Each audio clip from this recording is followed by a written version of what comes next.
Hello दोस्तों, कैसे हो आप सब। मैं उम्मीद करता हूँ कि आप सब ठीक होंगे।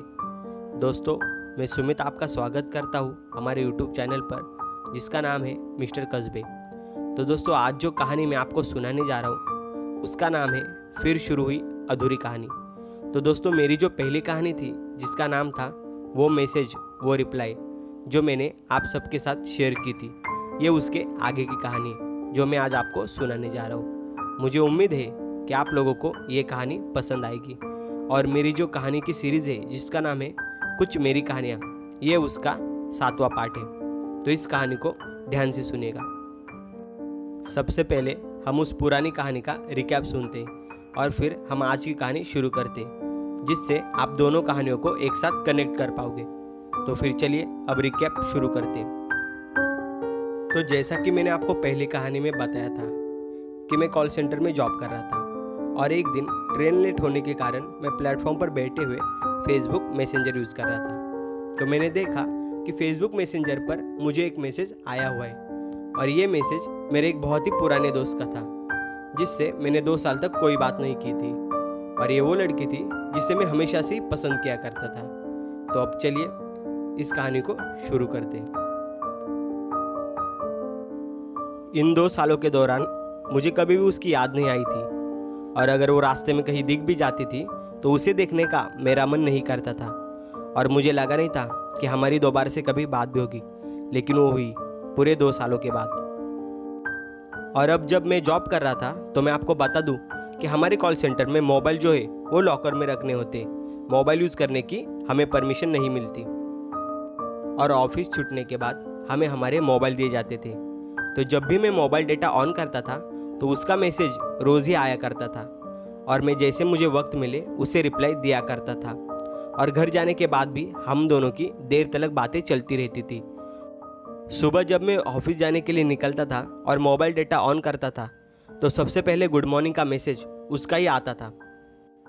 मैंने जैसे आपको इससे पहले वाली स्टोरी में बताया था कि मुझे कभी भी किसी के भी मैसेज नहीं आते थे, लेकिन अब कोई तो था जो मुझे मैसेज करता था, मुझसे बातें करता था और मेरी बकवास बातें सुनता था। अगर मुझे कभी किसी का मैसेज आता था तो वो सिर्फ वही थी, वो लड़की जिसे मैं हमेशा से ही जानता था।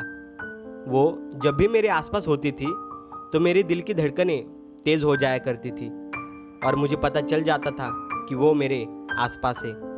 लेकिन ये बात मैं उसे कभी बता नहीं पाया, शायद इसलिए कि वो कभी मेरे इन जज्बातों को समझ नहीं पाएगी।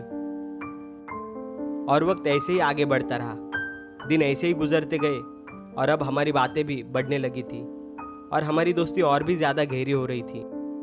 और अब उसे कौन सी फिल्में देखना पसंद है और मुझे कौन से गाने सुनने अच्छे लगते हैं, अब ये बातें हम दोनों ही जानते थे।